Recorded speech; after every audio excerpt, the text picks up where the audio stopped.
Grace Sullivan stood frozen at the train station in Willowbrook, Wyoming, her worn suitcase and small trunk clutched in trembling hands. The man who had promised to marry her, who had exchanged letters with her for nearly a year, had taken one look at her face and declared there had been a terrible mistake. At 37, she was apparently too old to be the wife Thomas Wilson had envisioned when he'd placed that advertisement seeking a bride from back east. As the train that had brought her pulled away, leaving her stranded in this unfamiliar frontier town, Grace fought back tears that threatened to betray her dignity. Before we jump back in, tell us where you're tuning in from, and if this story touches you, make sure you're subscribed, because tomorrow I've saved something extra special for you. 1,200 miles from her Philadelphia apartment with barely enough money for a return ticket. She wondered if this humiliation was her punishment for daring to believe she deserved happiness after years of caring for her ailing parents. Before we continue with Grace's story, tell us where you're watching from in the comments below. And if this story touches your heart, make sure you're subscribed, because tomorrow I've saved something extraordinary just for you.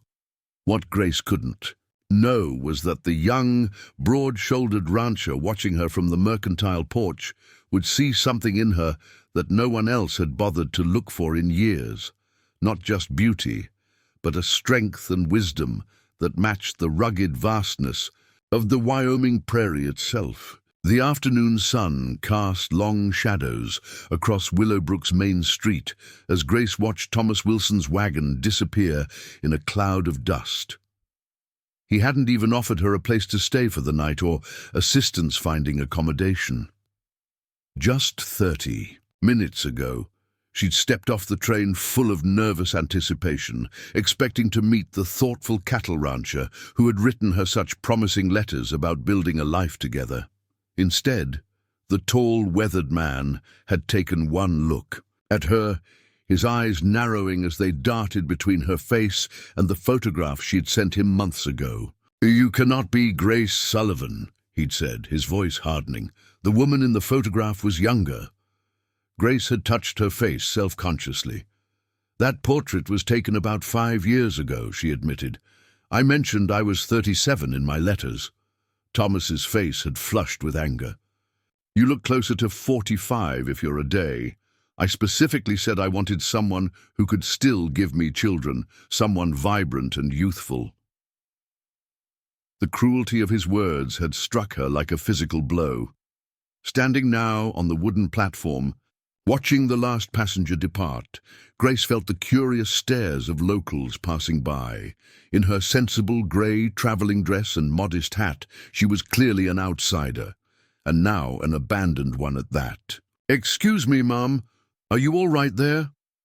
The deep voice startled her.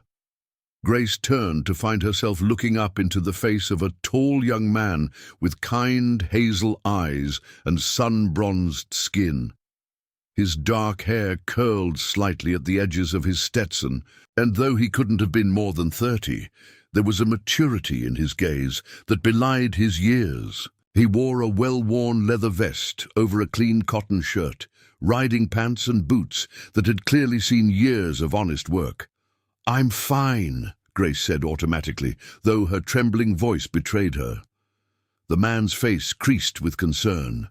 "You don't look fine.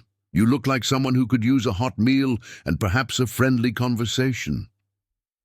When she hesitated, he added gently, "I promise I'm not being forward, ma'am. Just offering a bit of hospitality. Willowbrook can be overwhelming. For newcomers." Grace studied him carefully. She'd just been burned by trusting a stranger in this town, but something in this man's direct, honest gaze made her want to believe there were still decent people in the world. "I'm Lucas Hayes," he said, not pushing but simply introducing himself as he would to any newcomer. "I own the Whispering Pines Ranch about 10 miles outside town. My sister Hannah runs the town's only boarding house. I'd be happy to introduce you." "Grace Sullivan," she replied, her Philadelphia accent now painfully obvious to her own ears. "And that meal sounds wonderful, actually. It's been a long journey." Lucas's smile transformed his face, softening the sun-weathered lines around. His eyes. Violet's Cafe is just down the block. Best apple pie in 3 counties, though don't tell Mrs. Potter at the hotel restaurant I said so. For the first time since stepping off the train, Grace felt the knot in her chest loosen slightly. She nodded, and Lucas stepped forward to take her suitcase and trunk. "Allow me," he said, and the simple courtesy nearly brought tears to her eyes. Violet's Cafe was exactly what Grace had pictured a small Wyoming town cafe would be. Gingham, tablecloths, wooden chairs, and the smell of fresh bread and coffee blending in the air. Several patrons nodded to Lucas as he led her to a corner table, but he didn't stop to chat, sensing her discomfort at being the center of attention. A young waitress with a name tag reading Emma approached with a coffee pot. Lucas hazed twice in 1 week. "Must be my lucky day," she said with an easy familiarity. Then her eyes fell on Grace. "And who's your friend?" "Grace Sullivan," Lucas answered before Grace could speak. "She's new in town and could use some of Violet's coffee. And maybe a slice of that apple pie I smell baking." Emma smiled warmly. "Fresh out of the oven 15 minutes ago. I'll bring you both a slice." After Emma had poured their coffee and left to fetch pie, Lucas studied Grace across the table. "So," he said without preamble, "I'm guessing Thomas Wilson is why you're standing alone at a train station looking like the world just ended." Preparing and narrating this story took us a lot of time, so if you are enjoying it, subscribe to our channel. It means a lot to us. Now, back to the story. Grace nearly choked on her coffee. "You know him. Everyone knows everyone in Willowbrook," Lucas said with a slight grimace, "and I saw his wagon at the station when you arrived. Didn't take much detective work to figure out what happened when I saw him tear out of there and leave you standing with your bags." Grace set her cup down carefully, fighting the urge to defend herself or worse, break down in front of this stranger. "I answered his advertisement," she said, deciding honesty was the simplest path. "We exchanged letters for almost a year. He seemed kind in his writing." Lucas's expression darkened. "Thomas can write pretty words when he wants something. His first wife left him 2 years ago. Not surprised he's trying the mail-order route now." "Mail-order bride," Grace said with a bitter laugh. "That makes me sound like something from a bygone era. Modern version of an old story," Lucas replied with a shrug. "People still get lonely no matter what century it is, and frontier towns like ours still have more men than women." Emma returned with 2 generous slices of pie, the cinnamon apple aroma wafting up as she set them down. "You two enjoy now," she said with a wink at Lucas before bustling off to another table. Grace stared at the pie, feeling foolish and exposed. "I should have known better. At my age, chasing after some romantic fantasy." Lucas's fork paused halfway to his mouth. "Your age? What are you, mid-30s? 37, she confirmed.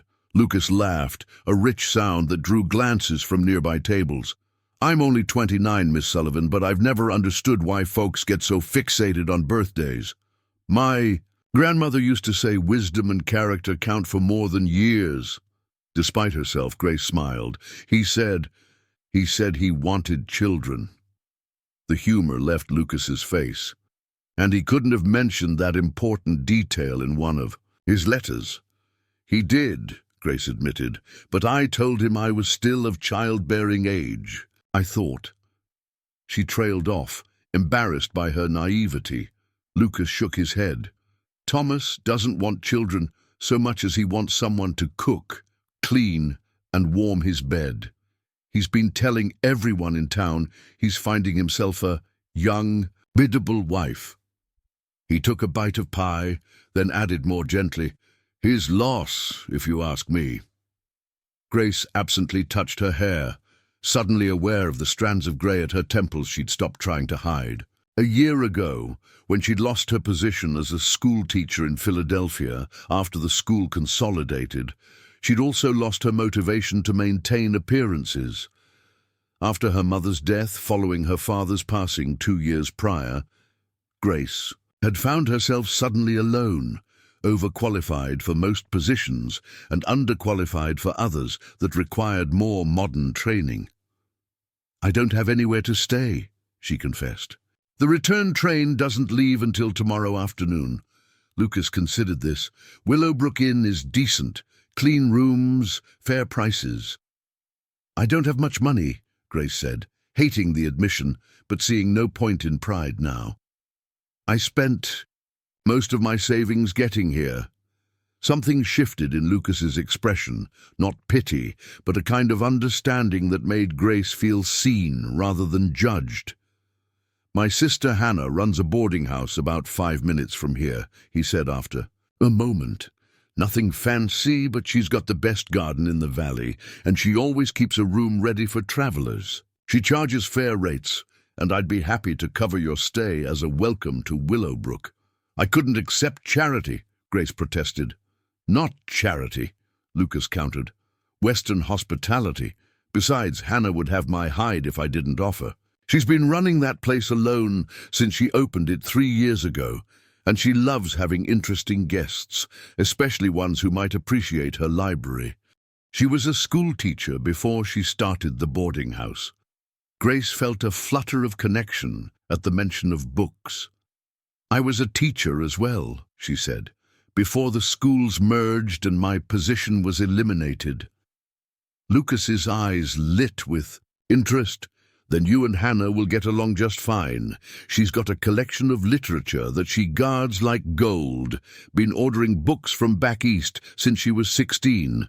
For the first time that day, Grace felt a genuine smile form. "I brought some of my favorite volumes with me. I couldn't bear to leave them behind." "Well then," Lucas said, pushing away his empty plate, "I'd say that settles it." Hannah, Hayes's boarding house, Pine Haven, was a spacious 2-story home, painted a cheerful yellow with white trim, set against a backdrop of distant mountains that seemed to touch the sky.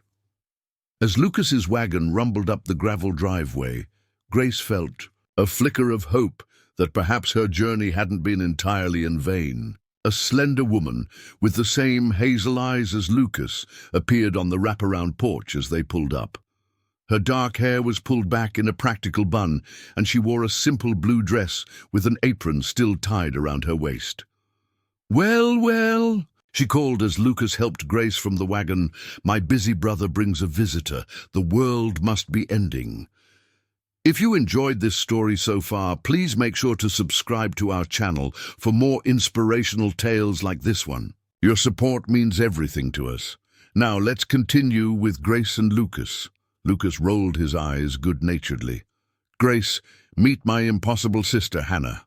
Hannah, this is Grace Sullivan from Philadelphia. She needs a place to stay tonight." Hannah's keen gaze took in Grace's travel-worn appearance and the fatigue that must have been evident on her face. To Grace's relief, she asked no questions, simply stepped forward with outstretched hands. "Any friend of Lucas is welcome here," she said warmly, taking Grace's hands in hers. Come in. I just pulled a batch of bread from the oven, and I bet you could use some real food after that train journey." The interior of Pine Haven was even more charming than its exterior. Hardwood floors gleamed beneath colorful rugs, and the furniture looked worn but well-loved. The promised library was visible through an archway, walls lined with bookshelves from floor to ceiling. "Lucas mentioned you were a teacher," Hannah said, as she led Grace to a cozy kitchen that smelled of fresh bread and herbs. "I hope you don't mind, but he sent a message ahead while you were finishing your pie." Grace glanced at Lucas, who had the grace to look slightly abashed. "Just giving her a heads up," he explained. "I appreciate your kindness," Grace said to Hannah. "I can pay something for the room." Hannah waved a dismissive hand. "Nonsense. It's the quiet season. The cattle buyers don't start arriving for another month, and the only guest I have right now is Dr. Abernathy, who's hardly ever here anyway. I've got 4 empty rooms and could use the company." She pulled a loaf of bread from a cloth-covered basket and began slicing it. "Now, I don't want to pry, but I gather from Lucas's extremely vague message that you've had a rough welcome to Willowbrook." Grace hesitated, but the events of the day had left her too drained for anything but honesty. "I came here to marry a man I'd been corresponding with.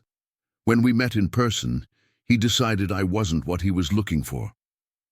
Hannah's knife paused, mid-slice, her eyes meeting Lucas's over Grace's head. "Thomas Wilson," she said, not a question. Grace nodded, unsurprised that Hannah had guessed. "Word travels fast here."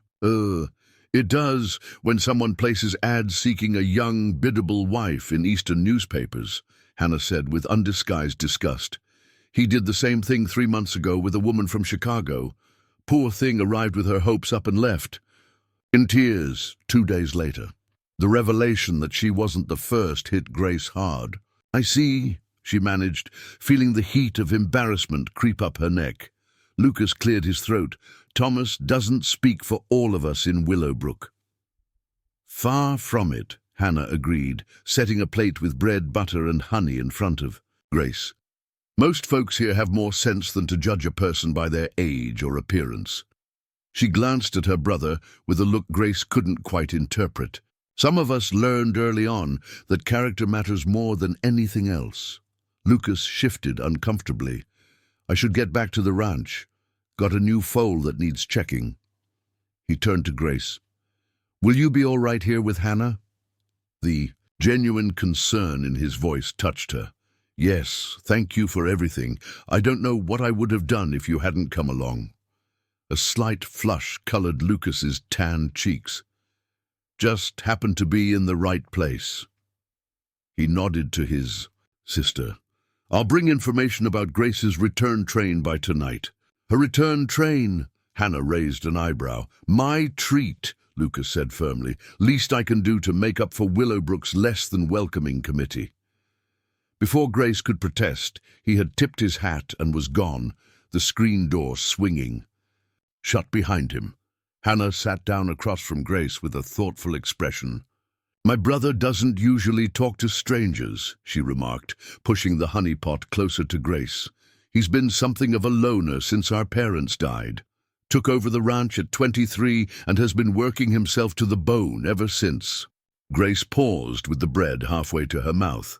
"I'm sorry about your parents." "Influenza 5 years ago," Hannah confirmed. "Took half the town, including our folks." Lucas blamed himself for not getting the doctor sooner, though Dr. Abernathy said it wouldn't have made any difference. Her expression softened with old grief. "Lucas retreated into his work after that. Rarely comes into town, except for supplies, and to check on me, though I've told him 100 times I'm perfectly capable of looking after myself." Grace felt a pang of empathy for the young rancher who had shown her such kindness. That's a heavy burden to bear so young. Hannah studied her with perceptive eyes. "What about you? What made a Philadelphia schoolteacher answer an ad from a Wyoming rancher?" The bread suddenly felt dry in Grace's mouth. She took a sip of the water Hannah had provided before answering. "My life in Philadelphia ended, I suppose. The school where I taught merged with another, and they didn't need all the teachers. My parents, who I'd been caring for since my father's stroke 8 years ago, both passed away within 2 years of each other. Our family home was too expensive to maintain alone." She gave a small, helpless shrug. "When I saw Thomas's advertisement, it seemed like, I don't know, a sign. A chance to start over somewhere completely different. The letters we exchanged were so thoughtful.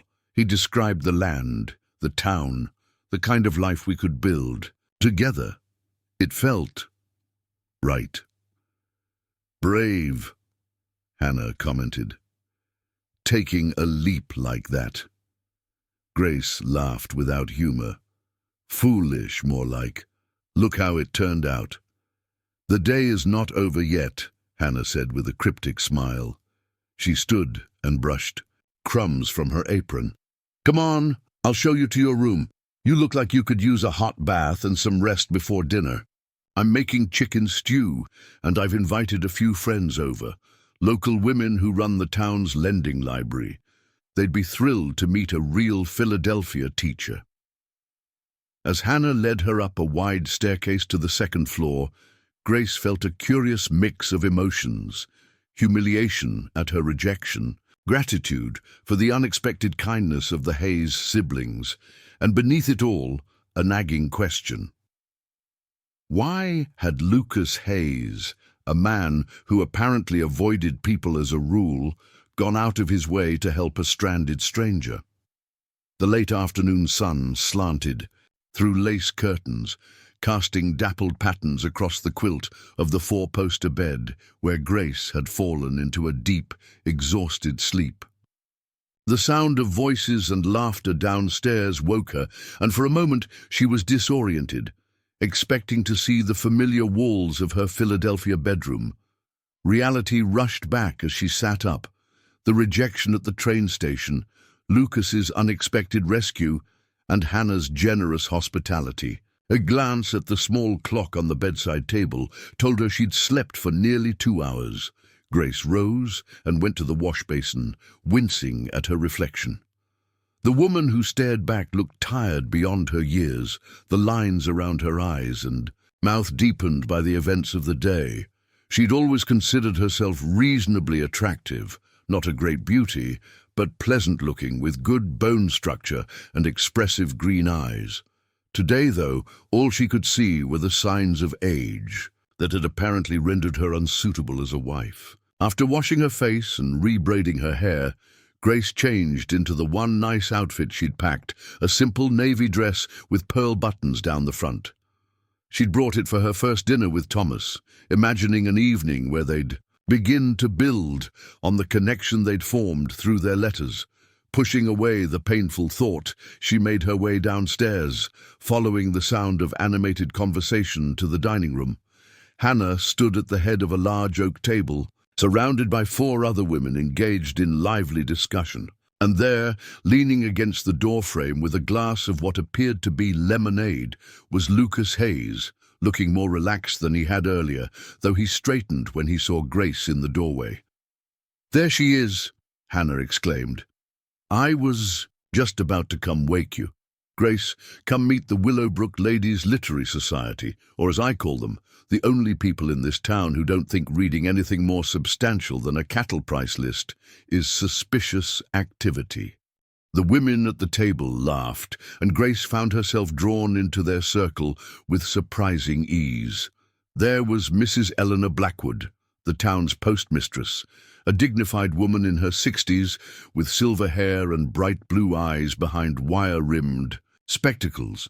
Sophia Jenkins, who ran the general store with her husband and whose auburn hair was piled atop her head in an elaborate style. Beatrice Morgan, the mayor's wife, whose quiet demeanor belied a sharp wit, and Judith Cooper, a widow, who owned the town's only millinery shop and whose elegant bearing immediately put Grace at ease. "Hannah tells us you taught school in Philadelphia," Eleanor said eagerly. "We've just acquired several volumes of Emerson's essays for our lending library. Would you consider giving us your thoughts on them while you're here?" Grace glanced at Lucas, who was watching the exchange with an unreadable expression. "Actually, I'm catching the train back to Philadelphia tomorrow afternoon." A disappointed murmur went around the table. "That's a shame," Judith said. "We could use a fresh perspective in our literary discussions." Lucas cleared his throat. "About that return train," he said, pushing away from the doorframe, "there's been a slight change of plan." All eyes turned to him, and Grace felt a flutter of anxiety. "What do you mean?" "I was at Wilson's place this afternoon," Lucas explained, "picking up a part for my windmill he'd borrowed. Your trunk was sitting on his porch." Grace's hand flew to her mouth. "I forgot my second piece of luggage at the station, with everything that happened." Thomas picked it up, Lucas confirmed, but he'd already opened it, said he was checking for identification. The disgust in Lucas's voice made it clear what he thought of that excuse. "Oh no," Grace whispered, remembering what was in that trunk, her journals, treasured books, her mother's silver hairbrush, and the few keepsakes she couldn't bear to leave behind. "I've got it in my wagon," Lucas assured her quickly. "Everything seems to be there." Relief flooded through Grace, but Lucas wasn't finished.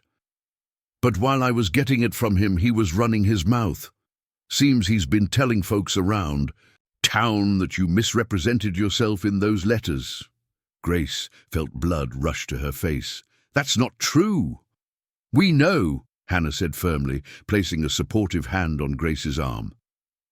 "Thomas has a reputation for twisting facts to suit himself." Lucas's jaw tightened. "The point is, he's made things awkward.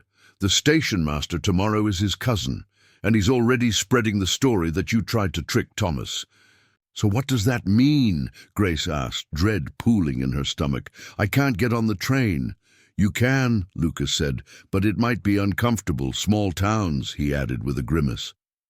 Hannah exchanged a look with her friends, some unspoken communication passing between them. "Or," Lucas continued, seeming uncharacteristically hesitant, "I've got a proposition for you." The room fell silent as Grace waited for Lucas to explain his proposition. He shifted, clearly uncomfortable with all eyes on him. "My housekeeper quit last week," he said finally. "Family emergency back east. I've been trying to run the ranch alone, but with the spring calving and the new horses I'm breaking—" He trailed off, then straightened his shoulders. "I could use some help, not just with the cooking and such, but with correspondence, record-keeping, the business side of things. The job comes with room and board in the cabin near the main house. It's small, but it's private." Grace stared at him, unsure if she'd heard correctly. "You want me to work for you? You don't even know me." "I know you're educated," Lucas countered. "You're clearly organized, given how you handled yourself today despite everything. And Hannah tells me you manage school accounts in Philadelphia." Grace glanced at Hannah, who had the grace to look slightly sheepish. "We chatted while you were sleeping," she admitted. "It would just be temporary," Lucas added quickly. 3 months through the busy season. Give you time to make a proper plan instead of rushing back to Philadelphia with nothing lined up." Sophia Jenkins leaned forward, eyes sparkling with interest. "That's perfect, Grace. You'd have time to get to know the area, maybe even find something permanent if you like it here. And you could join our literary society," Eleanor Blackwood added eagerly. Grace's mind raced. The practical part of her recognized the wisdom in Lucas's offer. Her teaching position was gone. Her family home had been sold to pay her mother's medical debts, and most of her savings had been spent on the journey to Wyoming. What exactly was waiting for her back in Philadelphia? "Why would you do this?" she asked Lucas directly. "You don't owe me anything." Lucas's weathered face remained composed, but something flickered in his eyes. "Let's just say I know what it's like when life doesn't go according to plan. Sometimes a person needs a bridge to get from one chapter to the next." Beatrice Morgan studied Lucas with obvious surprise. "That's the most poetic thing I've ever heard you say, Hayes." A flush crept up Lucas's neck. "Don't spread that around town. I've got a reputation to maintain." The women laughed, breaking the tension, but Grace remained thoughtful. "Could I see this cabin before I decide?" Lucas nodded, relief evident in his posture. "First thing tomorrow. It's nothing fancy, but it's clean, and the view's worth waking up to." "Well," Hannah said, clapping her hands together, "now that's settled. Let's eat. The stew's ready, and I've got fresh biscuits to go with it." As they moved to the dining room, Grace found herself walking alongside Lucas. "I haven't said yes yet," she reminded him quietly. He glanced down at her, the hint of a smile softening his face. "No, but you haven't said no either. That's progress." The morning dawned clear and crisp, with the kind of brilliant blue sky that seemed unique to frontier country. Grace had slept better than expected, the comfortable bed and emotional exhaustion combining to grant her nearly 8 hours of uninterrupted rest. After a breakfast of Hannah's homemade biscuits and preserves, she found herself in the passenger seat of Lucas's wagon once more, heading out of town on a winding road that followed a sparkling creek. "Your sister is quite something," Grace remarked as they left the last houses of Willowbrook behind. Lucas chuckled. "That's one way of putting it. Hannah's been organizing people since she was 6 years old, when she established a neighborhood reading circle for the local children." She mentioned you don't come into town much," Grace ventured, curious about this solitary young man who had upended her careful departure plans. Lucas's hands tightened slightly on the reins. "Not much reason to most days. The ranch keeps me busy." "And you run it alone?" "Just me," he confirmed. He had a few hands over the years, but the good ones eventually want their own spread, and the others. He shrugged. "Ranching's not for everyone. Mrs. Peterson, my housekeeper, stayed the longest, nearly 3 years. Grace watched the landscape unfold outside her window, rolling grasslands, giving way to stands of pine and aspen, the mountains drawing closer with each mile. "It must be lonely," she said before she could stop herself. Lucas was quiet for so long that Grace thought he might not answer. Finally he said, "After my parents died, loneliness seemed easier than the alternative." The simple honesty of his statement touched something in Grace. Her own isolation after losing her parents and her job had been crushing, a weight that had driven her to risk everything on a stranger's letters. "I understand," she said softly. "After my mother passed and I lost my position, I felt invisible. That's partly why Thomas's letters meant so much. He made me feel seen again." Lucas's profile remained impassive, but he nodded. "Grief makes us vulnerable to things we might otherwise question." They drove in companionable silence for several miles until Lucas turned onto a dirt road marked by a hand-carved wooden sign reading Whispering Pines Ranch with a simple brand of a pine tree below it. "My father established this place in 1885, Lucas said as they followed the road through a meadow dotted with grazing cattle. Built it from nothing after coming west with just $50 in his pocket and a dream. The main house appeared around a bend, a sturdy 2-story structure of logs and stone with a wide porch wrapping around 3 sides. Several outbuildings clustered nearby, a large barn, what looked like a workshop, and a corral where horses grazed in the morning sun. "It's beautiful," Grace breathed, taking in the setting. Behind the house, mountains rose in majestic tiers, their peaks still dusted with snow despite the spring warmth in the valley. Lucas's expression softened with evident pride. "Been in the family for nearly 40 years. Not the biggest spread in the county, but it's good land." He pulled the wagon to a stop near the house and came around to help Grace down, a courtesy she was beginning to realize came naturally to him despite his youth. "Main house is through there," he said, pointing to a path that led through a small garden currently bare except for early spring shoots. "But the cabin's this way." He led her along a flagstone path that curved around a stand of aspens. About 200 yards from the main house, nestled among the trees, stood a small cabin. Its logs had weathered to a rich honey color, and a covered porch faced the mountains. "Built this when I started taking on more responsibility at the ranch," Lucas explained as he climbed the 3 steps to the porch.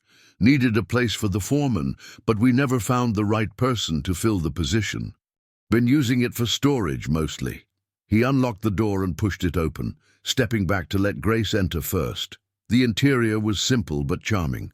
1 main room with a kitchenette in one corner, a stone fireplace along one wall, and comfortable-looking furniture that had clearly been chosen with care. 2 doors led off the main room. Bedroom through there, Lucas indicated. Bathroom's the other door. It's not fancy, but the water's hot and the roof doesn't leak. Grace moved to the windows that looked out toward the mountains. The view was even more spectacular than from the main house, with nothing but wilderness stretching to the horizon. "This is hardly roughing it," she said, genuinely impressed. "It's lovely." Lucas seemed pleased by her reaction. Hannah helped. "With the inside. Left to my own devices, it would be all function and no comfort." Grace explored the small space, noting the bookshelf stocked with Western novels and historical works, the well-equipped kitchenette, and the surprisingly modern bathroom.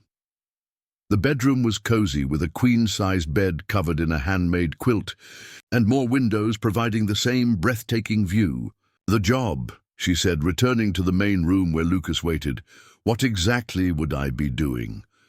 "Ranch management is more paperwork than most people realize," he explained, leaning against the kitchen counter.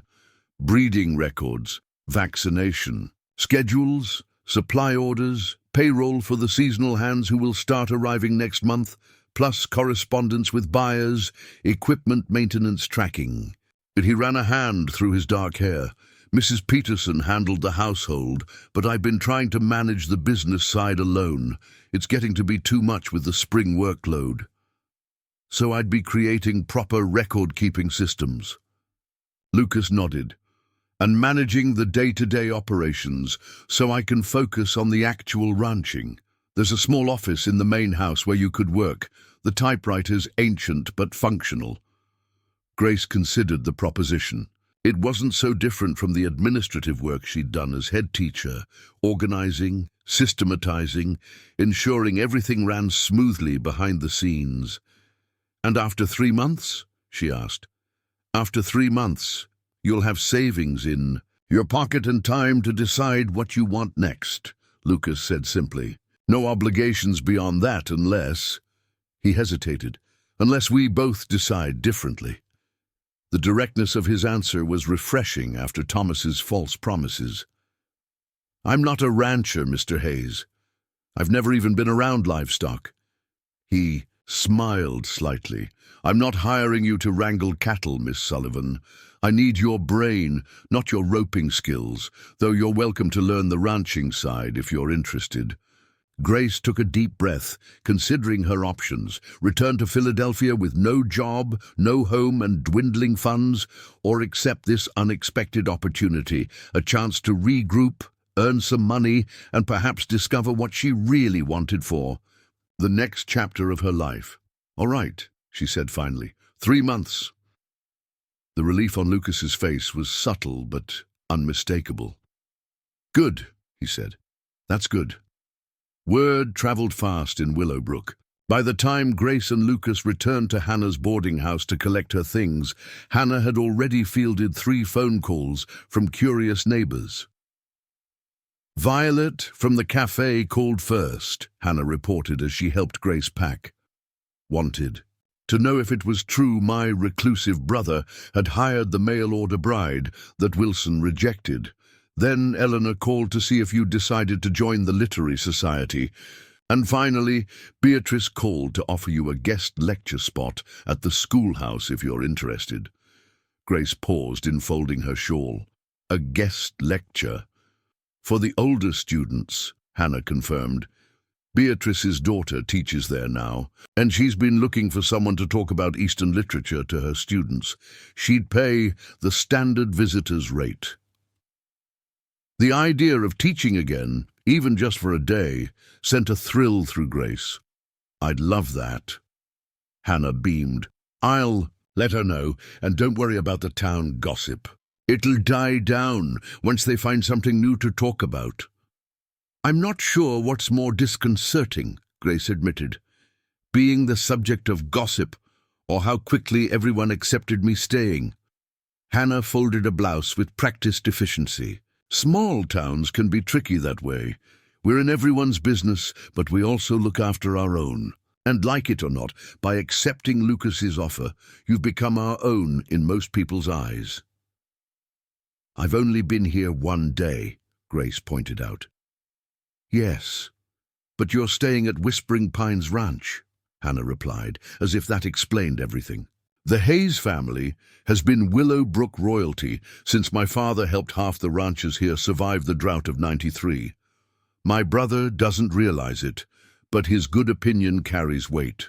Grace absorbed this new information. Lucas didn't mention that legacy. Lucas doesn't mention much, Hannah said with affectionate exasperation. But trust me, his offering you that job has already changed how folks see you. You're not Wilson's rejected bride anymore. You're the teacher Lucas Hayes hired. There was something both comforting and intimidating about this instant identity transformation. I'm still trying to understand why he offered, Grace confessed. Is he always this charitable? Hannah stopped folding and fixed Grace with a direct look. My brother's many things, but charitable isn't one of them. He's fair and he's decent, but he doesn't make decisions based on pity. She smiled slightly. If Lucas offered you that job, it's because he genuinely thinks you're the right person for it. Grace wanted to believe that was true, that Lucas had seen something in her beyond a stranded woman in need of rescue. Ready? Lucas's voice called from downstairs. Coming, Grace replied, closing her suitcase.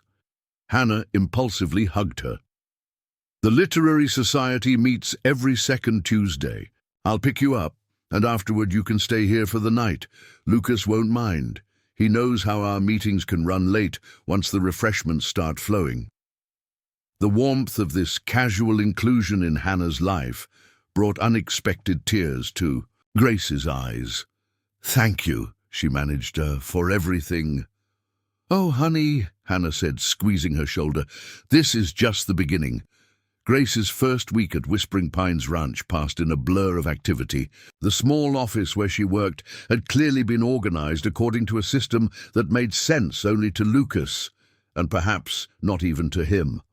Filing cabinets overflowed with invoices. Breeding records were scattered across multiple notebooks, and the old typewriter sat buried under stacks of correspondence. By the fourth day, Grace had established the beginnings of a proper filing system and started creating ledgers to track the ranch's various operations. Lucas seemed impressed, but gave her space to work, appearing occasionally to answer questions or bring her coffee. On the morning of her 8th day, Grace arrived at the office to find Lucas already there, studying a calendar on the wall with a frown. Problem? She asked, setting down her notebook. Cattle auction in Cheyenne next Thursday, he said. Completely slipped my mind. I need to select stock to take, arrange transport, prepare documentation. Grace moved to examine the calendar, which contained numerous scribbled notes in what she now recognized as Lucas's hasty handwriting. This should have been in the scheduling system, she murmured, making a note. I'll add it right away. How many head are you taking? Lucas ran. A hand through his hair, a gesture Grace had come to recognize as a sign of stress. That's the question. Need to balance immediate cash flow against building the herd for future years. Show me the breeding records for the stock you're considering, Grace suggested. Maybe I can help analyze the options. Lucas gave her a surprised look. You understand cattle breeding now?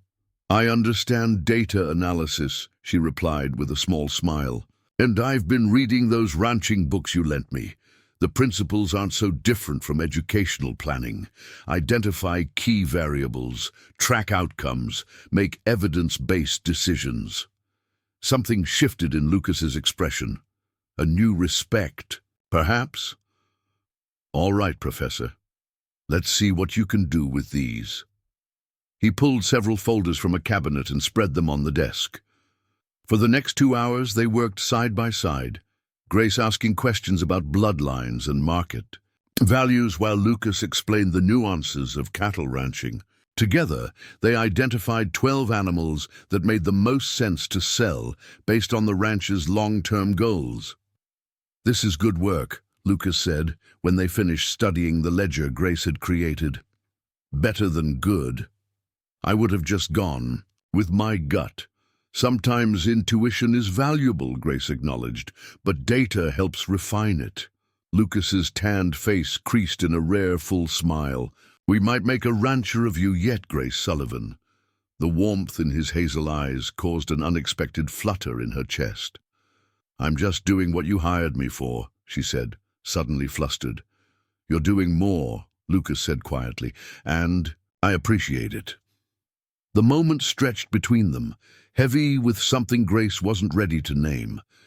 Finally, Lucas cleared his throat and stepped back. I need to check the north pasture fence, he said. Dinner at 6. Grace nodded, grateful for the return to routine. Since her arrival, they'd fallen into a pattern of sharing evening meals in the main house. Lucas was a surprisingly good cook, and Grace had begun contributing dishes of her own once she'd stocked the cabin's kitchen. These dinners had become a highlight of her days, conversations that ranged from books to ranching to politics, or sometimes comfortable silence as they enjoyed the food and the view of the mountains from Lucas's dining room windows. As Lucas left, Grace remained at the desk, staring at the ledger without really seeing it.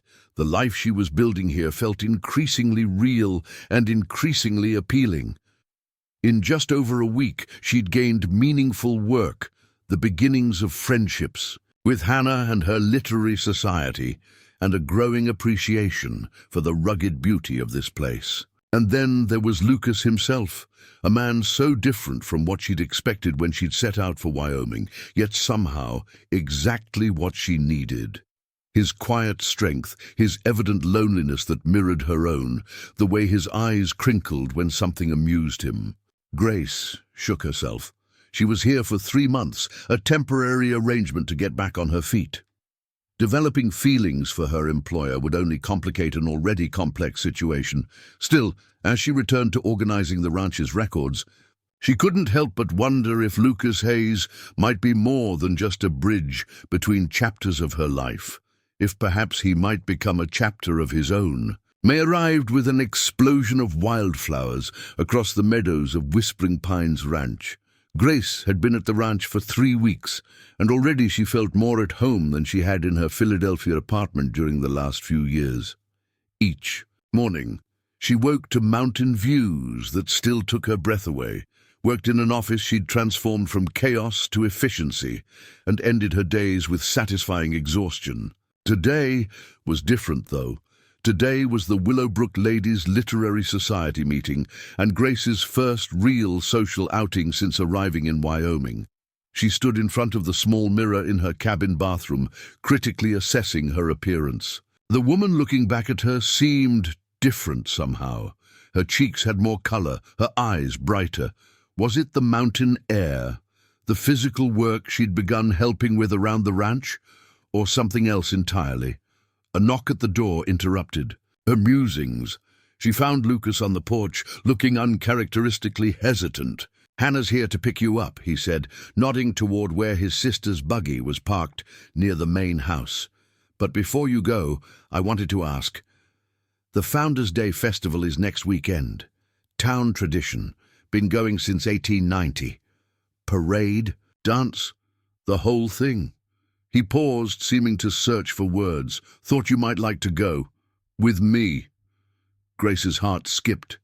"Like a social engagement?" Lucas's tanned face flushed slightly. "Like whatever you want to call it. Just thought you might enjoy seeing the town at its best."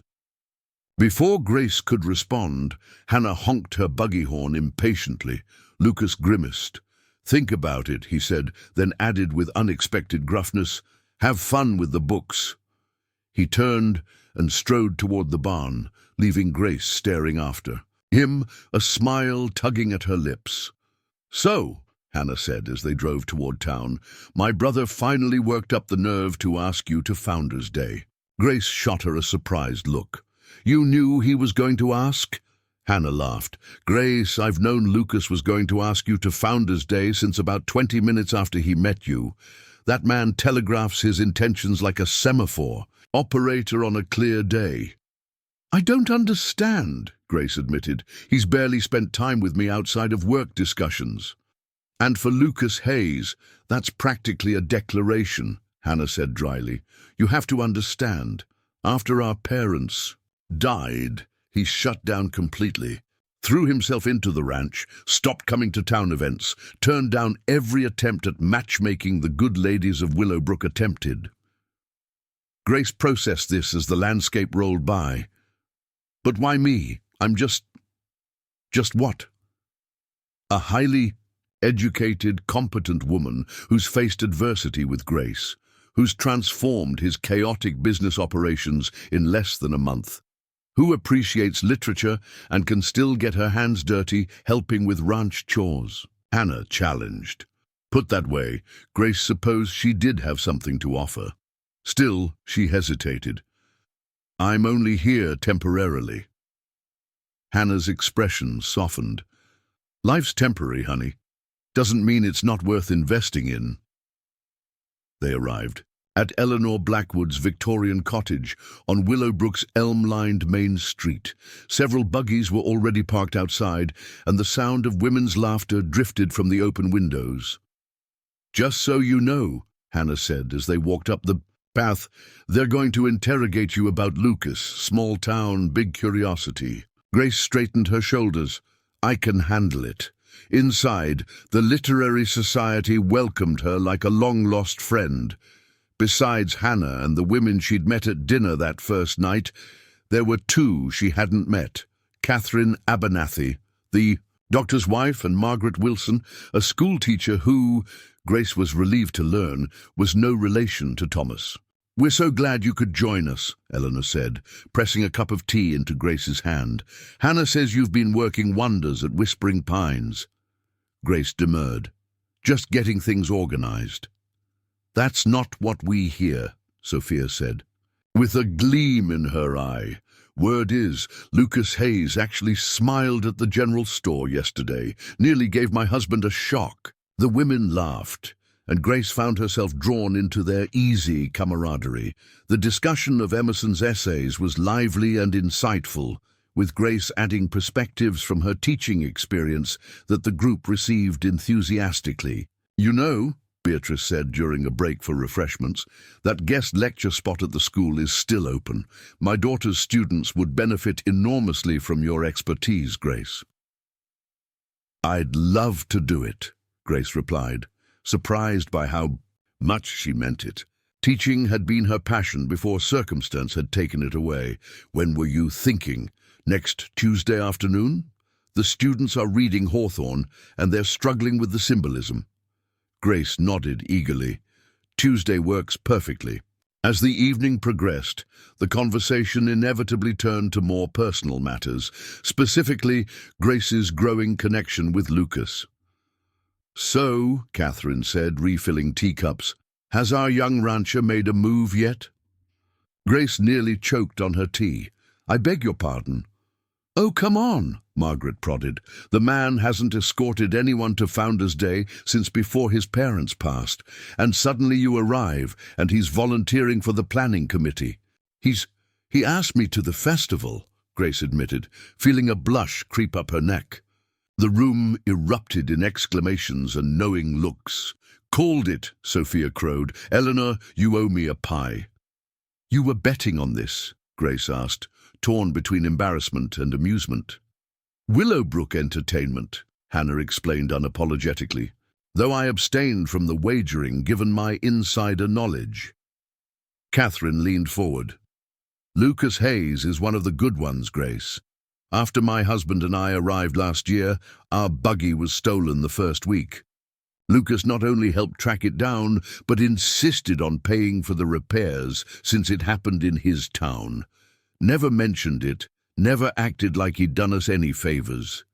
That's Lucas, Eleanor agreed. Acts reserved, but has the biggest heart in 3 counties.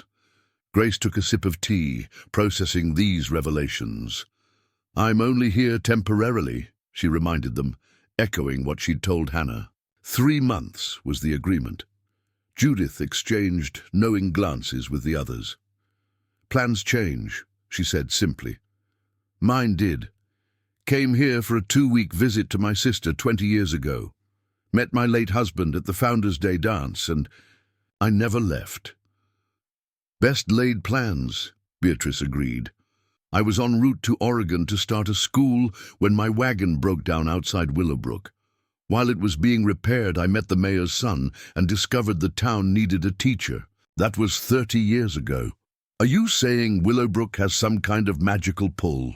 Grace asked skeptically. Not Willowbrook, Hannah corrected with a gentle smile. The right people at the right time. Sometimes life knows better than our carefully made plans. Grace wasn't sure she believed in such fateful interventions, but she couldn't deny that her chance meeting with Lucas had altered her course in unexpected ways. What might have been the most humiliating experience of her life, being rejected by Thomas Wilson, had instead opened doors she never would have found otherwise. So, you'll go to Founders' Day with him? Eleanor pressed. Grace smiled. Yes, I believe I will. The Tuesday afternoon sun slanted through the windows of Willowbrook's one-room schoolhouse as Grace concluded her guest lecture on Nathaniel Hawthorne's The Scarlet Letter. 25 students ranging from 12 to 17 years of age had listened with surprising attentiveness as she explained the complex symbolism in the novel. So you see, she told them, Hawthorne isn't simply telling a scandalous story about sin and punishment. He's using the Scarlet Letter itself to show how society attempts to define us with simple labels, while our true character is always more complex and deserving of compassion. A girl in the front row, Abigail, Grace recalled, raised her hand. But if Hester had just left Boston with Dimsdale when they had the chance, couldn't they have been happy somewhere else? Grace smiled, appreciating the optimism of youth. Possibly, but Hawthorne is exploring how our past shapes us in ways we can't simply escape. Hester chose to stay and transform the meaning of her punishment, turning what was meant to shame her into a symbol of her strength and service to others. Like turning something bad into something good, asked James, a thoughtful boy near the window. Exactly, Grace confirmed. Hester doesn't allow other people's judgment to determine her worth. Instead, she finds purpose in her suffering and ultimately earns the respect of the very community that once scorned her. As the school bell rang, several students lingered to ask follow-up questions. Grace found herself energized by the exchange in a way she hadn't experienced since losing her teaching position in Philadelphia. Margaret Wilson approached as the last students filed out. That was exceptional, Grace. You had students voluntarily staying after the bell. That's practically a miracle. Grace gathered her notes, feeling a warm glow of satisfaction. They're bright children. It was my pleasure. We could use more of this, Margaret said tentatively. Our literature teacher is leaving at the end of the term, getting married and moving to Denver. It would just be for the fall term, but I'd love to have someone with your background fill the position. Grace froze, caught off guard by the offer. I don't have a Wyoming teaching certificate. We can work with a temporary certification, given your experience and qualifications, Margaret explained. The pay is modest, but the position includes housing in the teacherage behind the school. I'd have to think about it, Grace said carefully. My arrangement with Lucas is only through July. Margaret nodded, understanding. Of course, just consider it. These children deserve someone who truly understands literature. As Grace drove the ranch wagon back to Whispering Pines, her mind buzzed with possibilities. September was 4 months away. Her agreement with Lucas would be concluded by then. Could she stay in Willowbrook, build a new life here among these mountains and the people who had so readily accepted her? And then there was Lucas himself. They'd been circling each other cautiously these past weeks, sharing meals, occasional conversations about books or ranching, but maintaining a careful distance despite the obvious attraction growing between them. What would it mean to stay in Willowbrook beyond their temporary arrangement? Lost in thought, Grace almost missed the wagon parked in front of her cabin, a familiar wagon, Thomas Wilson's. Her stomach tightened as she pulled up beside the main house instead. What could Thomas possibly want? She hadn't seen him since that humiliating day at the train station. Lucas emerged from the barn as she approached, his expression darkening when he spotted the visitor's vehicle. "Wilson's asking." For you," he said, wiping his hands on a rag. "Told him to wait by your cabin. Did he say what he wanted?" Grace shook her head, anxiety fluttering in her chest. "No, but I should hear what he has to say." "Want me to send him packing?" The offer was tempting, but Grace squared her shoulders. "No, I can handle this, but stay nearby." Lucas's hazel eyes softened. "I'll be right here if you need me." Grace nodded gratefully and made her way to her cabin. Thomas stood on the porch, hat in hands, looking uncomfortable. He'd aged in the month since she'd last seen him, or perhaps it was just that she was seeing him clearly now, without the filter of hope and desperation. "Miss Sullivan," he said as she approached, "you're looking well." "Mr. Wilson," she acknowledged coolly, "what brings you to Whispering Pines?" He shifted, twisting his hat brim nervously. "I came to apologize. What I said at the train station was unforgivable." Grace studied him, surprised by the contrition in his expression. "Yes, it was. I've been doing some thinking," he continued, "about what I really want. And I realized I made a terrible mistake. You're educated, refined, exactly the kind of woman who could help me establish a respectable household." Understanding dawned. "What happened to the younger woman you were hoping for?" Thomas flushed. "There have been difficulties finding someone suitable." "So I'm suddenly acceptable because your other options haven't materialized," Grace said, unable to keep the edge from her voice. "That's not," Thomas began, then sighed. "Look, I'm trying to make amends here. We got along well in our letters. I think if we gave it another chance—" "No." The firmness of her own voice surprised Grace. A month ago, standing abandoned at the train station, she might have considered his offer, grasped at the security he represented rather than face. An uncertain future. Now everything had changed. She had changed. "No," she repeated more gently. "Thomas, what you did hurt me deeply, but in a strange way, you did me a favor. If you'd welcome me as promised, I would never have found." She gestured at the ranch spreading around them, the mountains beyond, the life she was building. Thomas's expression hardened. "Found what? A job as Hayes's glorified housekeeper. You think that's better than being my wife?" "Yes," Grace said. "Simply because here I'm valued for who I am, not for what someone wants me to be." "It's him, isn't it?" Thomas demanded, his conciliatory manner evaporating. "You've set your cap for Hayes." Grace felt heat rise to her face. "That is absolutely none of your business. I think you should leave now." "You're making a mistake," Thomas warned. "This arrangement with Hayes is temporary. He's not going to marry his housekeeper." The crude assessment stung, but Grace held her ground. "Goodbye, Mr. Wilson." For a moment, she thought he might argue further, but something in her expression must have convinced him of her resolve. With a final muttered comment about her foolishness, he climbed into his wagon and drove away, dust billowing behind his wheels. Grace remained on the porch, emotions churning. The encounter had shaken her more than she wanted to admit, not because she had any regrets about rejecting Thomas, but because his words had touched on her own uncertainties about the future. Was she building castles in the air, creating a fantasy about belonging here that would crumble when her 3 months were complete? Everything all right?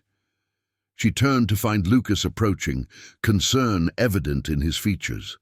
The sight of him, solid, real, his dark hair tousled by the wind, steadied her. "Yes," she said, "Thomas came to apologize and to suggest we give our arrangement another try." Lucas's expression remained carefully neutral. "I see. And what did you tell him?" "I told him no." Grace watched Lucas's face, searching for his reaction. I told him I'd found something better here. Something flickered in Lucas's hazel eyes, something that made Grace's heart race. He took a step closer, then seemed to catch himself. The auction paperwork is ready for review, he said abruptly. When you have time. Disappointment washed through Grace. Another moment of connection, another retreat. I'll look at it after dinner, she promised. Lucas nodded, already turning. Away. Take your time. I've got fence repairs to finish before dark. As he strode back toward the barn, Grace wondered how long they could continue this dance of advance and retreat, of moments pregnant with possibility that neither of them seemed brave enough to seize. 3 weeks had passed since she'd arrived at Whispering Pines Ranch. 9 more remained in their agreement. The question that haunted her now was whether that would be enough time to bridge the careful distance Lucas Hayes maintained, or if, like Hester Prynne, they were both too constrained by their pasts to grasp the future that seemed tantalizingly within reach. By mid-June, Grace had settled into a rhythm at Whispering Pines Ranch that felt increasingly permanent. After the Founders' Day festival, where Lucas had cautiously taken her hand during the fireworks display, a small gesture that had felt monumental, something had shifted between them. The careful distance he'd maintained began to dissolve, replaced by lingering conversations on the porch as twilight painted the mountains purple and gold. One warm evening, as Grace graded papers from her second guest lecture at the schoolhouse, a knock at her cabin door revealed Lucas holding a leather-bound book. "Found this in my father's library," he said, extending it toward her. "Thought you might appreciate it more than it sitting on a shelf, gathering dust." Grace accepted the book, her breath catching as she read the title, a first edition of Louisa May Alcott's Little Women. "Lucas, this is—" She ran her fingers reverently over the embossed cover. "This is too valuable to just give away." "Not giving it away," he said, the corners of his eyes crinkling. "Giving it to you. There's a difference." That distinction, the specificity of his intention, made Grace's heart flutter. "Thank you," she said softly. "It's one of my favorites." "I know," Lucas replied. "You mentioned it that first night at Hannah's." The realization that he'd remembered such a detail from their earliest conversations warmed her more than the June sunshine. "Would you like to come in? I made lemonade." Lucas hesitated, then nodded. "For a few minutes. Got a new foal that needs checking." As Grace poured lemonade into mason jars, she noticed Lucas studying the cabin. She'd made small changes over the past 6 weeks. Wildflowers in a blue pottery vase, a small rug Hannah had given her by the fireplace, books stacked on every surface. "Place looks different," he observed, accepting the lemonade. "Good or bad?" "Good," Lucas said firmly. "Looks like someone lives here now, like it has a purpose." His words echoed her own thoughts about herself. Before coming to Wyoming, Grace had felt purposeless, adrift. Now, between the ranch work, the teaching opportunities Margaret kept creating for her, and her growing involvement in community activities, she felt essential again. Lucas settled on the small sofa, and Grace found herself acutely aware of his presence, the strong hands wrapped around the jar of lemonade, the dark hair that curled slightly at his temples, the quiet confidence he radiated without effort. "July 15th is coming up," he said, breaking a comfortable silence. Grace's stomach tightened. July 15th, the end date of their arrangement, 6 weeks away. "Yes, it is." "Been thinking about that," Lucas said, his gaze fixed on his lemonade. "So have I," Grace admitted. "Margaret Wilson mentioned she offered you that teaching position for the fall," Lucas said, still not meeting her eyes. Grace nodded, though he wasn't looking at her. "The literature teacher position." She did. "You taking it?" The simple question carried the weight of everything unsaid between them. "I'm considering it," Grace said carefully. Lucas finally looked up, his hazel eyes troubled. And what would that mean? For you, staying in Willowbrook? It would mean finding a place in town, I suppose, Grace said. The position comes with housing at the teacherage. It only runs through December, but it would give me more time to figure things out. Or, Lucas said, his voice low, you could stay here. Grace's heart stuttered. Here at the cabin, you mean? Lucas set down his lemonade and stood, moving to the window where the mountains glowed in the setting sun. I'm not good at this, Grace. At saying what I mean, at taking risks with... He gestured vaguely. With feelings.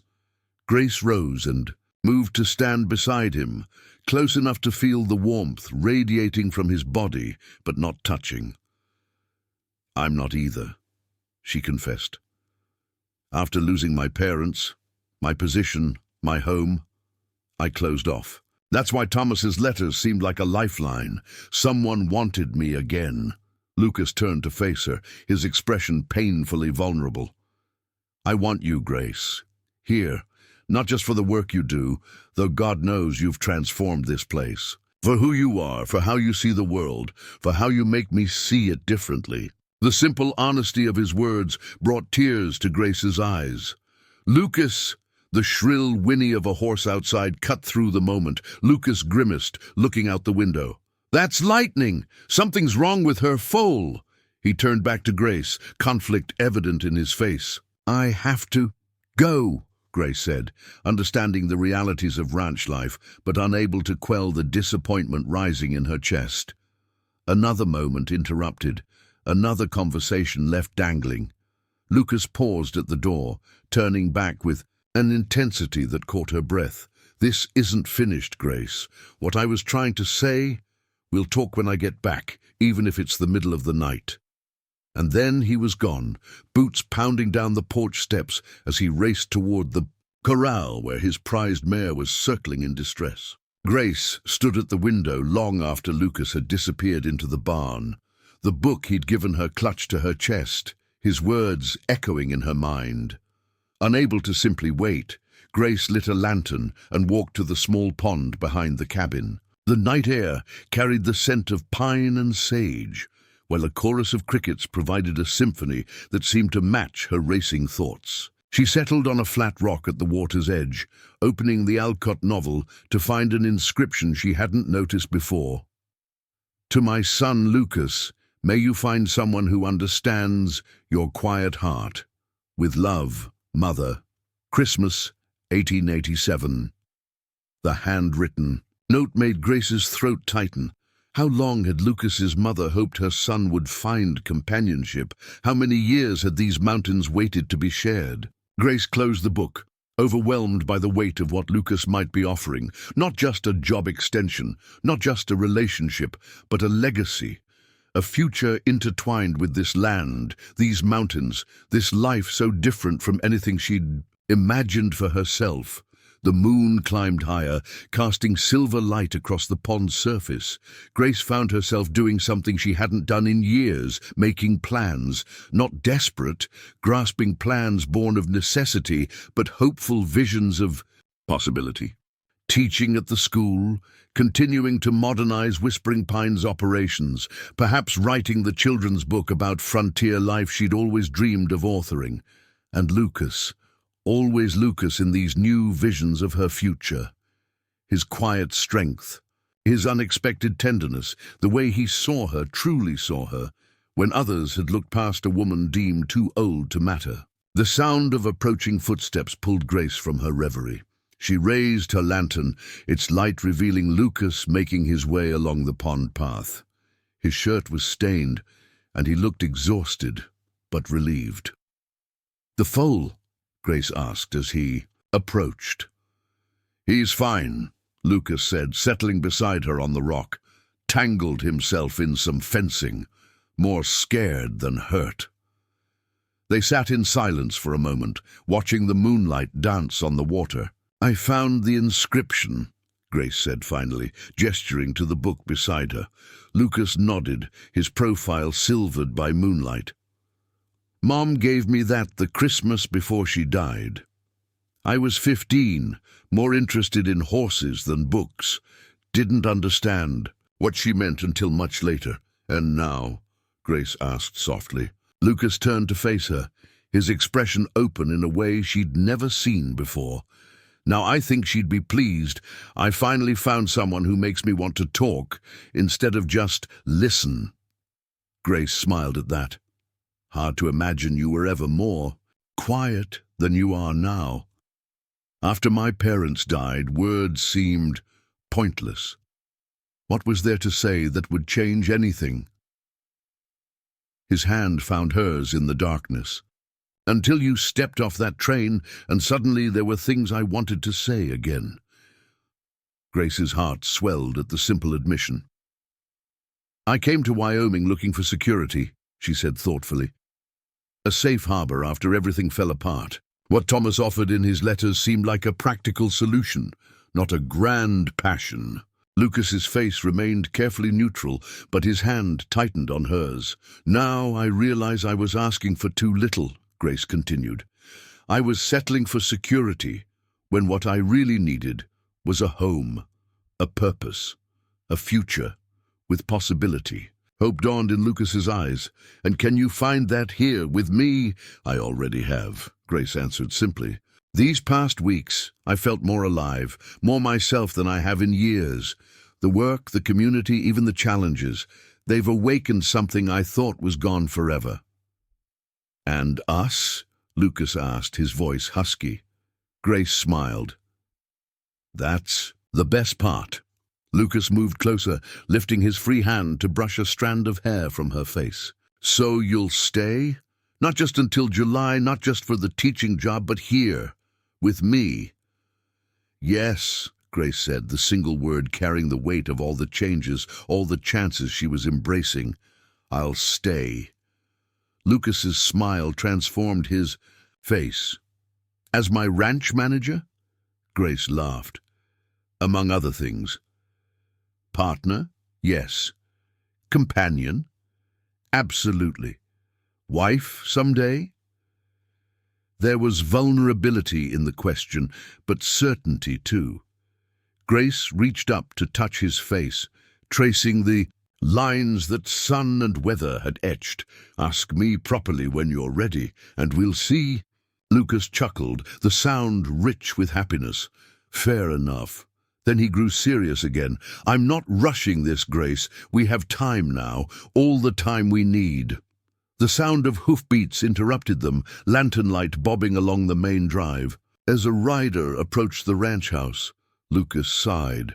Speaking of time, he muttered, rising to his feet and helping Grace up. That's probably Nathan Cooper with news about the auction. He always did have terrible timing. But as they walked hand in hand back toward the cabins, the interruption didn't matter so much anymore. They had said what needed saying. They had tomorrow, and all the tomorrows after. The rider turned out to be Judith Cooper's son, delivering a message that the cattle auction in Cheyenne had been moved up by 2 days, news that sent Lucas into a flurry of preparation. The next morning, Grace woke to a note tucked under her door. Gone to town to arrange transport for the cattle. Back by supper. We still have that talk to finish. Save me a dance at Saturday's barn raising. L. Grace smiled, tracing his bold handwriting with her finger. Such a simple note, yet it represented so much. A promise, a future, a heart once closed now cautiously opening. As she walked to the main house to begin her day's work, Grace marveled at how different her life had become in just 6 weeks. She had arrived in Willowbrook broken and humiliated, believing her best years were behind her. Now at 37, an age Thomas Wilson had deemed too old for value, she found herself embracing new challenges, forging new connections, and opening herself to new love. The lesson wasn't lost on her. True worth could never be measured by a number on a calendar or defined by someone else's narrow expectations. It came from the courage to begin again, the wisdom to recognize genuine opportunity, and the strength to build something beautiful from disappointment. As she opened the office ledger to plan the day's tasks, Grace realized she was no longer keeping track of how many days remained in her 3-month agreement. Instead, she was counting the possibilities that stretched before her, as vast and promising as the Wyoming sky. The kitchen in the main house at Whispering Pines Ranch buzzed with activity as Grace and Hannah prepared for the community barn raising. Through the window, Grace could see Lucas directing a team of men setting up tables in the yard, his confident gestures and easy authority drawing her eye again and again. "You're staring," Hannah teased, nudging Grace as she passed with a tray of freshly baked rolls. Grace felt heat rise to her cheeks. "I'm supervising." Hannah's knowing smile only deepened Grace's blush. Well, supervision or not, these pies won't bake themselves. Grace returned her attention to the apple pies she was preparing. The barn raising today was for the Murphy family, whose structure had been destroyed in a lightning strike last month. The entire community had rallied, with Lucas donating lumber from his own stores and organizing the labor. Grace had thrown herself into the preparations, coordinating food donations and arranging for musicians. "This suits you, you know," Hannah remarked, observing Grace's methodical work. "Baking, all of it, the ranch, the community, Wyoming." Hannah paused, her voice softening. "My brother." Grace's hands stilled on the pie crust. 6 weeks had passed since her conversation with Lucas by the pond. 6 weeks of deepening connection, of stolen moments between ranch chores, of shared meals and laughter and tentative touches that promised more. Yet neither had rushed to define what was growing between them, content to let it unfold naturally. "He suits me, too," Grace admitted, quietly. "I knew it the moment he brought you to my doorstep," Hannah said. "Lucas has always been reliable, responsible, the pillar everyone leans on. But with you, he's come alive again. He smiles, he laughs. Yesterday I even heard him singing in the barn." Grace tried to imagine stoic Lucas singing and found herself grinning. "He's helped me find myself again, too, after everything that happened. In Philadelphia, I felt invisible, like my worth had somehow diminished because I no longer had a classroom or parents to care for." Hannah nodded in understanding. "We're taught to measure our value by what we do for others, not by who we are." "Exactly. But Lucas sees me, not just my skills or what I can contribute to the ranch, but me." Grace shaped the final crust with deft fingers. "When Thomas rejected me for being too old, I believed him. I actually apologized for my age as if it were some character flaw I'd been hiding." "And now?" Hannah prompted. Grace looked out the window again, watching as Lucas threw back his head and laughed at something one of the men said. "Now I understand that my 37 years aren't a liability. They're the journey that made me who I am. Every line on my face, every gray hair, every lesson learned. They're not things to apologize for or hide. They're badges of a life fully lived." Hannah squeezed her arm. "That's what love does when it's real. It doesn't diminish us. It helps us see our own light more clearly." "Love," Grace echoed softly. The word they hadn't yet spoken aloud, though it hummed in the air between her and Lucas with increasing resonance. By mid-afternoon, the Murphy barn was taking shape under the hot July sun. Women had set up a feast on long tables under a canopy of trees, and children raced between adults' legs, giddy with the excitement of the gathering. Grace stood by the refreshment table, pouring lemonade for thirsty workers, when a hush fell over one section of the crowd. She looked up to see Thomas Wilson and his new bride, a young woman barely 20, making their way toward the food tables. "Didn't expect to see him here," Hannah murmured, appearing at Grace's side. "Lucas invited everyone in the county," Grace replied, straightening her shoulders. "Even Thomas deserves a chance to be part of the community." Thomas spotted Grace and hesitated, then whispered something to his young wife before approaching alone. "Miss Sullivan." he greeted stiffly. "You're looking well." "Mr. Wilson," Grace acknowledged. "Congratulations on your marriage." Thomas glanced back at his bride, who stood awkwardly by herself, clearly uncomfortable. "Thank you. Clara and I were wed last week." An uncomfortable silence stretched between them until Thomas cleared his throat. "I owe you an apology, Miss Sullivan, a real one this time." He twisted his hat in his hands. "What I said to you at the station and after, it was inexcusable. I've had cause to reflect on my behavior these past months, and I'm not proud of the man I was that day." Grace studied him, surprised by what appeared to be genuine remorse. "What changed?" "Truthfully?" Thomas's gaze drifted to his young bride. "Clara deserves better than a husband who values youth over character. I'm trying to be that better man." Grace felt a weight she hadn't realized she'd been carrying lift from her shoulders. "I hope you'll be very happy together, Mr. Wilson." "You seem to have found your place here," Thomas observed, nodding toward the ranch and, by extension, to Lucas, who was watching their interaction from across the yard. "I have," Grace confirmed. "It turns out rejection can sometimes be the greatest gift, if it leads you where you truly belong." Thomas nodded, something like understanding passing between them. He tipped his hat and returned to his wife, guiding her toward a group of young couples. "Everything all right?" Lucas asked, materializing at Grace's side, his eyes still tracking Thomas.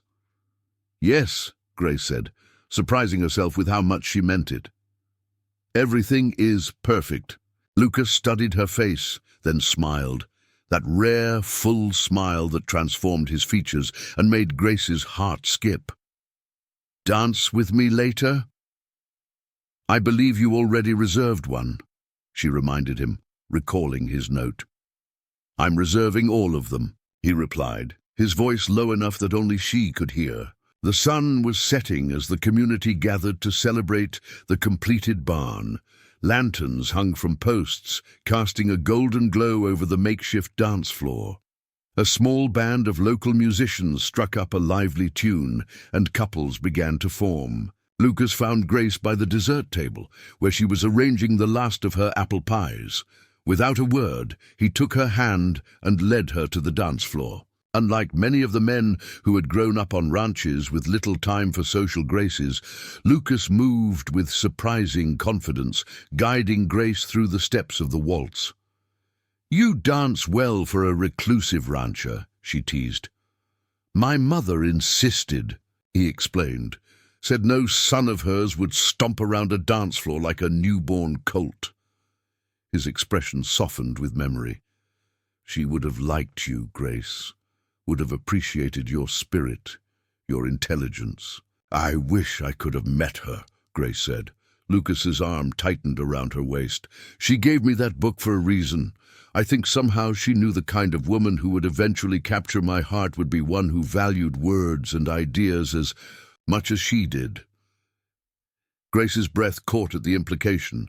Lucas guided her to the edge of the dance floor, away from curious eyes, then stopped, his expression suddenly serious. "I had a whole speech planned," he said, a hint of nervousness in his voice, "about the ranch and the future and how in just 3 months you've completely changed my life." Grace waited, her heart hammering. "But standing here with you now, all those carefully rehearsed words seem inadequate." He took a deep breath. "I love you, Grace Sullivan, not despite your age or your past or the circumstances that brought you here, but because of them. Because they made you the woman standing before me, the only woman I can imagine sharing my life with." Tears blurred Grace's vision. "Lucas." "Let me finish," he said gently, taking both her hands in his. "I'm not asking you to be my housekeeper or my ranch manager, though you excel at both. I'm asking you to be my partner, my equal, my wife, to build something lasting with me here at Whispering Pines." The world seemed to still around them, the music and laughter fading into the background as Grace absorbed his words. 3 months ago, She had arrived in Willowbrook, believing her chance at happiness had passed her by, that at 37 she was somehow diminished, less worthy of love. How wrong she had been. "Yes," she whispered, then louder, "Yes, Lucas Hayes, I will marry you. I love you too, your strength, your kindness, the way you saw value in me when I had forgotten my own worth." Lucas's face transformed with joy. He pulled her close, his kiss tender but full of promise, heedless of the onlookers who had begun to notice their intimate moment. A whoop of delight announced Hannah's arrival. "Finally!" she exclaimed, embracing them both. "I was beginning to think I'd have to lock you two in the grain shed to get a proposal." Word spread through the gathering like wildfire. Within minutes, they were surrounded by well-wishers. Eleanor pressing Grace's hands in her age-spotted ones, Beatrice already discussing wedding preparations, Judith insisting on making Grace's hat for the occasion. "When?" Hannah demanded, practical as always despite her evident delight. Lucas looked to Grace, deferring to her wishes. "September," Grace decided, thinking of the golden light that painted the mountains that time of year. "Before the school term begins." 2 months, Hannah calculated, plenty of time. As the celebration continued around them, Lucas drew Grace away from the crowd, leading her to a quiet spot beneath an ancient oak tree. Above them, stars emerged in the deepening twilight, as countless and bright as the possibilities that stretched before them. "Are you sure about September?" he asked. "We don't have to rush." Grace smiled up at him. "I've spent too many years waiting for life to happen. I don't want to wait anymore." Lucas brushed a strand of hair from her face, his touch reverent. "Then September it is, Mrs. Hayes-to-be." The months that followed passed in a blur of activity. The ranch work continued. Cattle to tend, accounts to manage, repairs to complete before winter, but now there were also wedding preparations. Grace divided her time between ranch duties and planning a future that seemed more real with each passing day. "May your second chapter be filled with all the joy your first prepared you to appreciate." Those words echoed in Grace's mind as she stood in Hannah's bedroom on a perfect September morning, preparing for her wedding day. The simple ivory dress they had created together hung from the wardrobe door, not the elaborate gown of a young bride, but an elegant garment that honored the woman she had become. "You look beautiful," Hannah said, helping Grace pin the last flowers into her upswept hair. Grey strands mingled with brown, catching the sunlight streaming through the windows. "I haven't tried to hide the grey," Grace mused, studying her reflection. "Not a single streak." "Why would you?" Hannah asked, adjusting a pearl pin. "You've earned everyone." Grace smiled at her soon-to-be sister-in-law. "A few months ago, I would have done anything to cover them. I thought they made me less desirable, less worthy of love. And now I understand that Lucas doesn't love me despite my age. He loves the woman I've become because of all the years that came before." She touched her reflection in the mirror. "These lines, these grey hairs, they're the map of my journey, not flaws to be concealed." Hannah's eyes glistened. "That's the most beautiful thing I've ever heard." A knock at the door announced Eleanor Blackwood's arrival. "The guests are seated," she reported, "and Lucas is pacing like a caged mountain lion." Grace laughed, picturing her usually composed rancher in such a state. "Then I shouldn't keep him waiting." The wedding was held in the garden behind the main house at Whispering Pines, with the mountains providing a majestic backdrop. Every resident of Willowbrook seemed to have turned out, filling the rows of chairs set up on the lawn. Dr. Abernathy, as the most educated man in the county, had agreed to perform the ceremony. Grace paused at the edge of the garden, taking in the scene. The flower-draped arch where Lucas waited, Hannah standing as her attendant. The community gathered to witness their union. Even Thomas Wilson and his young wife were present, sitting. Respectfully in the back row, as the musicians began the wedding march, Grace took her first step toward her future. Lucas turned, and the naked adoration in his expression as he watched her approach stole her breath. This was no reluctant groom making do with a bride deemed too old by others' standards. This was a man who had chosen her, deliberately, joyfully, completely. "Dearly beloved," Dr. Abernathy began as Grace took her place beside Lucas.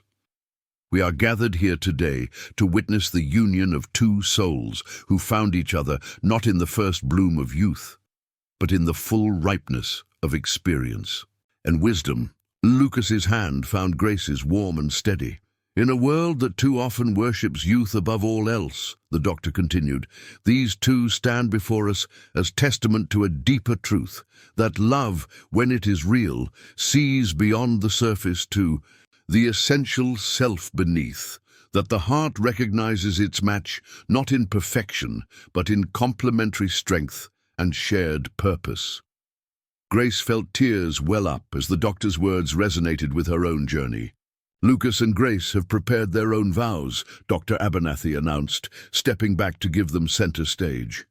Lucas turned to face Grace fully, his hazel eyes intense. "Grace Sullivan, when you stepped off that train in Willowbrook, rejected, and alone, I saw something in you that called to the loneliness in me. Not just beauty, though you possess that in abundance, but a spirit that refused to be diminished by circumstances." He squeezed her hands gently. "You've brought order to my chaos, light to my darkness, and purpose to days that once blurred. Together, in endless sameness, I vow to honor the wisdom you've earned through your 37 years, to cherish the strength forged through your struggles, and to walk beside you, never ahead, never behind, as we build our life together. I promise to see you, truly see you, every day of our lives together." Tears slipped down Grace's cheeks as she began her own vows. "Lucas Hayes, you found me at my lowest moment and recognized value where others saw only age. You offered not charity but opportunity, not rescue but partnership. In doing so, you helped me rediscover my own worth." She smiled through her tears. "I vow to bring that same clear-sightedness to our marriage, to see beyond the surface to the heart of what matters, to nurture not just our home, but our shared vision, to honor your quiet strength and to challenge you when you need challenging, to remember always that love isn't about finding someone perfect, but finding someone whose imperfections complement your own." "The rings," Dr. Abernathy prompted, and Hannah stepped forward with the simple gold bands they had chosen. As they exchanged rings and completed their vows, a profound sense of rightness settled over Grace. This wasn't the desperate gamble of a mail-order marriage to a stranger, but a union built on mutual respect, shared experience, and genuine love. "By the power vested in me," Dr. Abernathy concluded, "I now pronounce you husband and wife. You may kiss your bride." Lucas cupped Grace's face with gentle hands and kissed her with a tenderness that belied the strength in his rancher's build. When they turned to face their friends and neighbors, the applause was thunderous. The celebration that followed lasted well into the evening, with food and dancing and speeches from what seemed like every resident of Willowbrook. As twilight fell, lanterns were lit around the garden, creating a magical glow. "Mrs. Hayes," Lucas murmured in Grace's ear as they swayed to a slow melody. "How does it sound?" "Perfect," she replied, resting her head against his chest. "Though the students will still call me Miss Sullivan when school starts next week." "I can share you with the schoolhouse," he conceded. "As long as I get you, every evening and weekend, and holiday," Grace added, "and summer break." Lucas laughed, the sound vibrating against her cheek. "I've waited my whole life for you, Grace Hayes. I'm not inclined to let you go now that I've found you." As the dance ended, Grace noticed Thomas Wilson approaching with his young wife. The couple stopped before them, Thomas awkward but determined. "Congratulations to you both," he said formally. "Clara and I wish you every happiness." "Thank you," Grace replied sincerely. "We wish the same for you." Something unspoken passed between them, an acknowledgement that sometimes life's greatest disappointments lead to unexpected joys. With a nod, Thomas and Clara moved away, joining a group of younger couples by the refreshment table. "That was gracious of you," Lucas observed. Grace watched Thomas with his bride, noting how careful he was with her, how attentive.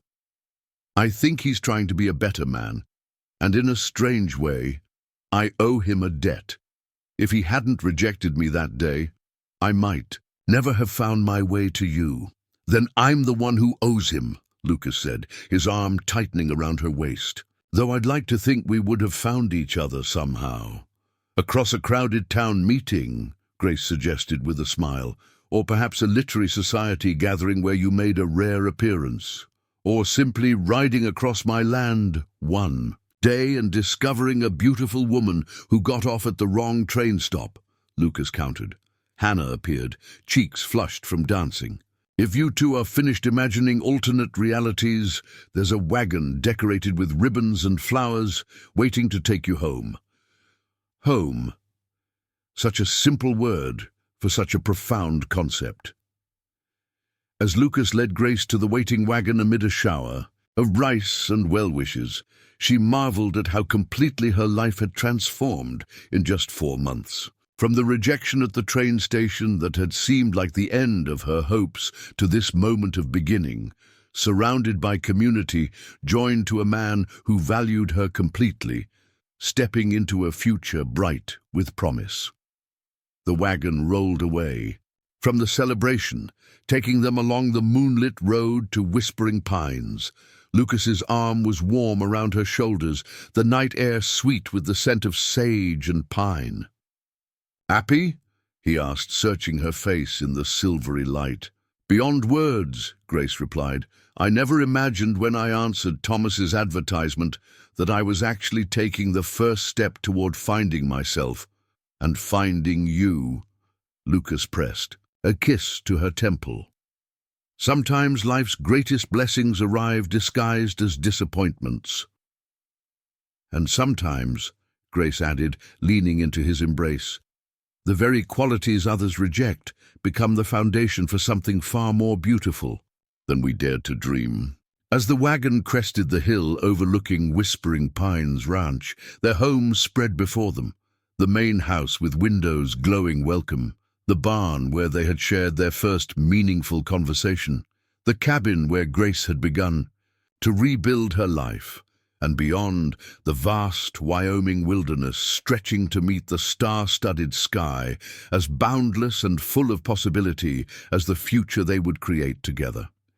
In Lucas Hayes's arms, Grace Sullivan Hayes had found not just a husband, but a truth that would sustain her through whatever challenges lay ahead, that true beauty, the kind that matters, that endures, has nothing to do with age and everything to do with spirit, with resilience, with the capacity to remain open to possibility even when life has given every reason to close down.